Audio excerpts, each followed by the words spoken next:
Однажды летом пошел дед Митяй в обход по лесу и вдруг видит, под кустом у самой тропинки, свернувшись клубочком, лежит волчонок, совсем щенок еще. Когда Митяй подошел к нему, малыш и не думал убегать. Волчонок был худой, одна кожа до кости. Что это с ним стряслось?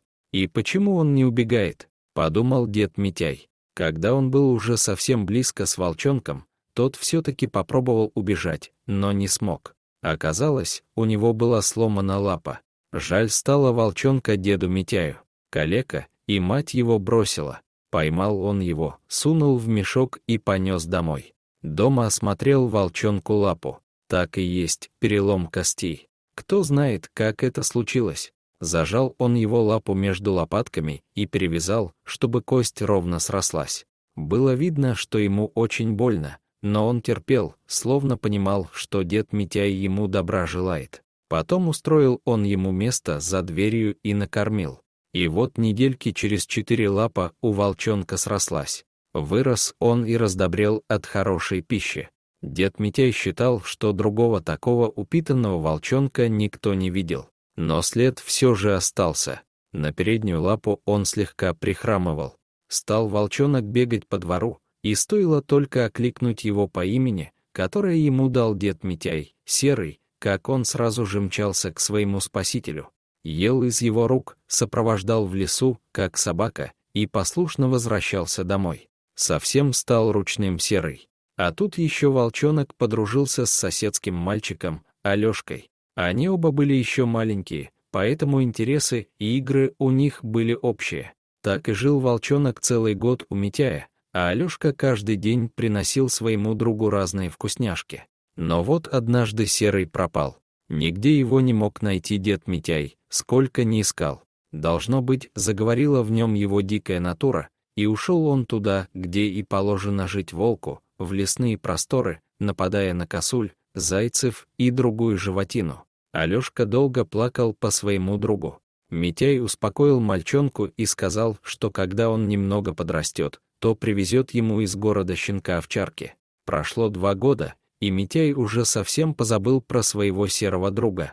Жил себе помаленьку в деревне. И вдруг однажды прибегает заплаканная Мария, мать Алешки, и говорит, что ее сын пропал.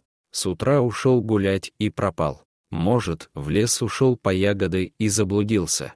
Мария побежала собирать людей на поиски сына, а дед Митяй собрал свои охотничьи снаряжения и пошел в лес искать Алешку. Потеряться мальчику было негде, кроме леса. Через 4 часа поисков вдруг слышит Митяй, из чащи кто-то бежит. Несется со всех ног, с шумом ломая ветки. Совсем уже близко. Митяй снял ружье, взвел курок и приготовился стрелять. Вдруг видит, волк скачет к нему большими прыжками. Вот он, огромный, серый, с вздыбленной шерстью. Он заметил Митяя. На миг замер на тропе и злобно сверкнул глазами. Митяй уже прицелился, но когда волк сделал еще один прыжок, он заметил, что волк хромает на переднюю лапу. Тут у него мелькнуло в голове: «Серый». И еще с нацеленным ружьем Митяй позвал: «Серый, Серый». Сделав еще несколько прыжков, волк остановился и повернул голову. Долго глядел на Митяя, затем вновь крутнулся, собираясь бежать дальше. Но сделал только несколько медленных шагов и, остановившись, снова обернулся к нему. Волк узнал Митяя. Это действительно был Серый, тот самый, который 2 года назад, как будто ручной, жил в его дворе. Волк завыл и пошел в чащу леса, оглядываясь, как бы зовя Митяя за собой. Что он хочет? Куда зовет меня? Крутились мысли в голове старика. Пройдя шагов 100, он увидел в кустах спящего Алешку, а рядом с ним лежащего Серого. «Так вот ты куда звал меня, родной?» — радостно вскрикнул дед Митяй. «Ты Алешку тут охраняешь, дружка своего». И когда Митяй захотел дотронуться до него и погладить, волк отстранился и тихо, как плачущий щенок, заскулил. Все-таки жил в нем страх, ведь Митяй был человек, самый устрашающий враг волчьего рода. Отвык волк уже от Митяя за эти 2 года, но Алешку помнил и охранял в лесу. Митяй взял мальчика на руки и, обернувшись к волку, сказал: «Спасибо, Серый, что спас Алешку. Иди своей дорогой», — сказал Митяй волку и медленно зашагал к дому.